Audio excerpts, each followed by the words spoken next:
There's a backside on the Lego head you spin around and show when you check it on the internet or headed down the coast. I would love to see the face you wear relaxed at home alone, but I doubt you. Hey, it's Elena And Jordan. from the local lowdown, and we're here with Carly Cosgrove at Rec Room. We just like to start off the interviews by asking you guys to introduce yourself and the role or instrument you play in the band. Sure, I'm Tyler, I play drums. I'm Helen, I play bass. I'm Lucas, I sing and play guitar. Awesome. And to start off, you guys are from Philly. We would love to hear more about the scene there. What was the local scene like in Philly, and how did you all meet to form the band that way? I got really involved in the Philly scene specifically my freshman year in college at Temple University. Awesome. I met Ty and Helen through booking shows in my hometown about 45 minutes outside of Philadelphia, and I loved the way they played their respective instruments and asked them to jam one day, and, after a couple of times, hanging out and jamming, we ended up starting a band and, played our first show like maybe a couple months after writing a few songs and just kept going from there. Yeah, all of us got involved going to like basement shows. Lucas used to book shows in like a coffee shop. Oh, awesome. So I would say like the scene when we first got into it was very basement based around the two colleges in Philadelphia. But I would say like now it's still kind of like that, but with also some bigger rooms and venues opening itself up to like some local acts.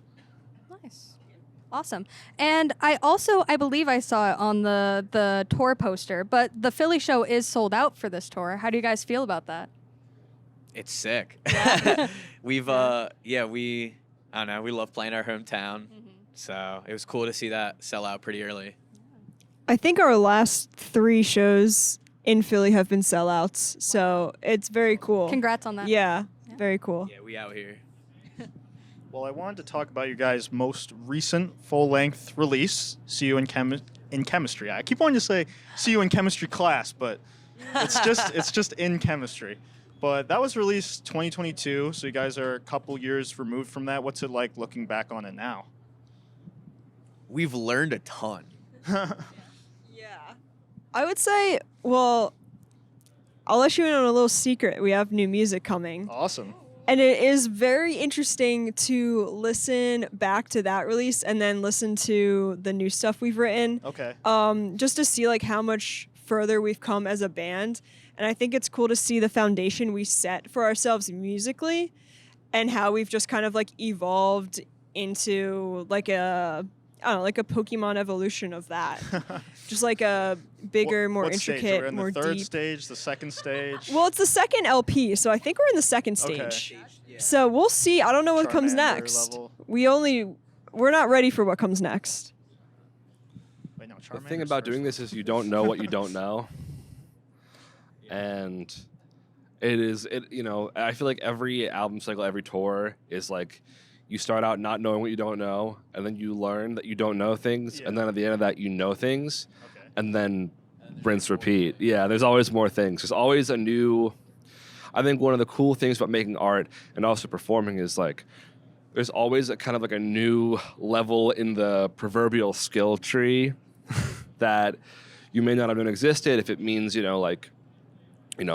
how to perform with stamina, how to perform with Right. precision, how to like put on a good show for people, how to efficiently load in and out and pack in a venue. But I think as far as, writing and recording, it was kind of similar. Like we came into,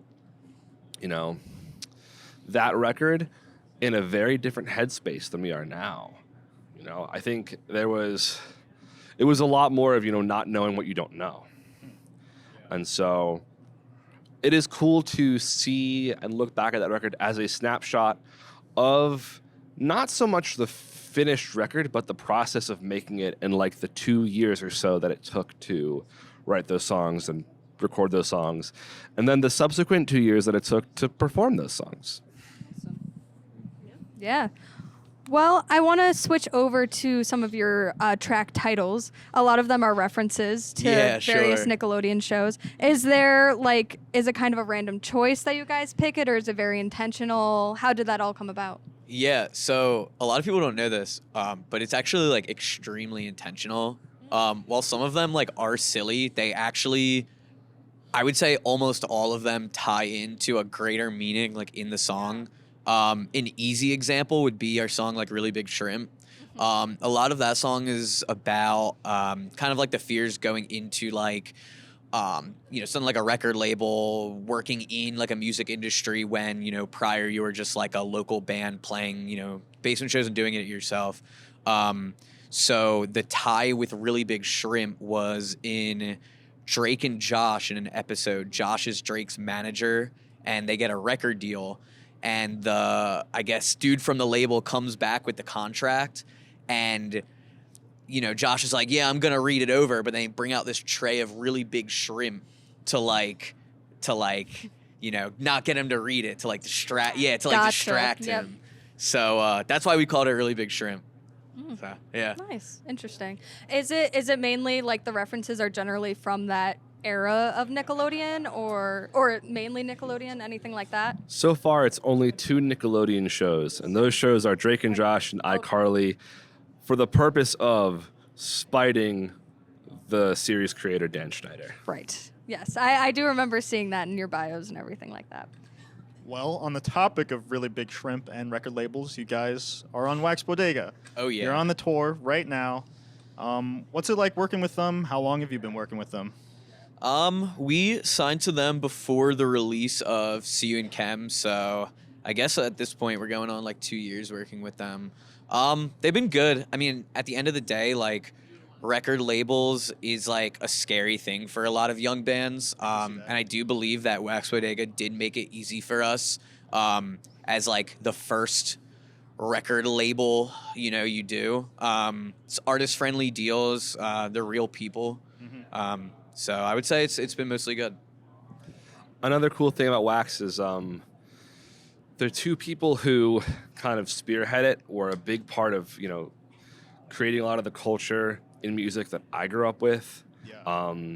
Zach, who is one of the co-owners, had a blog that I used to read a lot. Fred used to run, and still does run, Triple Crown Records, Okay. which was, kind of like... You have a word and you know what the word is, but you can't think of the word. I'm having It's that not right now. coming right now. Cool. Cool. Special. Triple Crown was like crucial to like my formative music taste. A different C word. Yeah. All right. Well, you guys recently covered Ben Quad's release Joan of Hill for the Wax Bodega vinyl that I believe is a Sure. tour exclusive. Oh, yeah. Yeah. Was there a certain reason y'all chose that song, or was that like a collaborative choice? Anything of the sort? This looks like it's going to be a good question. Yeah. The reason is because Edgar, who does all these shredding in Ben Quad, is such a phenomenal guitar player that we felt that any other song in their discography would be nigh impossible to pull off. We also had maybe 2 weeks to record it because we were in between tours and other recording projects. So we were forced to pick a song that we would be able to do a good undertaking of. And also, it's one of my favorite Ben Quad songs. It's a good song. So, I really love it. and I think it's really cool because it that ending allowed us a lot of versatility to do our own thing and to put in our own little fun stuff. So that was also very cool. It allowed for that. That's awesome. I just want to add one more thing. This gets overlooked a lot, but big shout out to Lucas. He mixed and do you master it too? I did not. No, but he tracked and mixed it himself in his garage, and it is some of the best sounding stuff that we have out. Awesome. Going Congrats to back that. to an earlier point of ours where it's you don't know what you don't know, that cover was the first time that I recorded us since Whoa, Just Take It Easy, Man. I guess recorded and mixed us. And I didn't track drums on Buttersock. But it's another kind of cool snapshot where you can see like progress in, another field, another thing where it's like, this is everything that I've learned between this previous release and this new release. And I'm sure in like 4 or 5 years, if if an opportunity comes where, we all record just by ourselves again, like it'll be another kind of like landmark and kind of a snapshot of, how we've grown as musicians and how I've grown as an engineer. Yeah, and it's just like also a really cool contribution to the band, I'm sure, as well. Oh yeah, for sure. Awesome.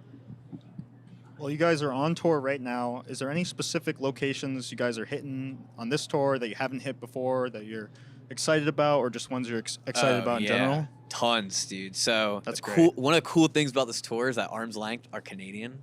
So we get the privilege of going to Canada a lot more than most American There you go. bands. Yeah, you guys just did an Ottawa show, right? Yeah, so we started the tour in Ottawa. We're going to be in Vancouver in a few weeks. And then we're ending in Montreal and Toronto. So it's like, we've only been to Toronto before, so that's pretty cool. But there's a lot of other places that, we're super excited to go. We're playing a show in Lawrence, Kansas that's already sold out, which is like super sick. And we love going out west. Like we love Seattle. We love LA. Awesome. We're going to Salt Lake City for the first time. Oh, yeah. Also Denver. I think we've only played either one or no shows in the Mountain time zone. Arizona's Pacific time. I feel like he loves to mention your knowledge of time zones specifically. Big time zone guy. I don't know why time zones are so fascinating to me, but also just the area of the Rocky Mountains is, I feel like, such an interesting part of the country where, like, we don't really get to see a lot of. So when we get to play shows there, like we were supposed to play a Denver show on the last and to this point only full US tour we've done, and it got canceled because the other bands on our tour like got caught in a blizzard. Oh man.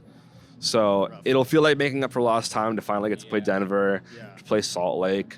We're playing Sacramento for the first time on this tour as well. A lot of firsts. Exciting stuff. Sacramento is the best city in California. Hot take. Nah, I just made that up. Austin, I think Austin's one. Also, I think that's Great like city in the California. last. Yeah, that's true. Austin's the greatest city in California. No, I think that's like the last big. We've like played outside Dallas. That's like the last big city in Texas we haven't gone to, and I feel like it's going to be the best city in Texas we'll have gone to. So I'll be good. Yeah. Well, just to wrap it up here, do you guys have any other upcoming releases, other news? Tell us now. We can't say too much, but you can look out for some new stuff, and people that are going to the Wax Bodega show might get a treat if they stick around for our set. So, yeah. Nice. Well, thank you guys so much for talking to us. It's been Elena, And Jordan. and we will catch you in the next interview. Bye. Soundtrack for too many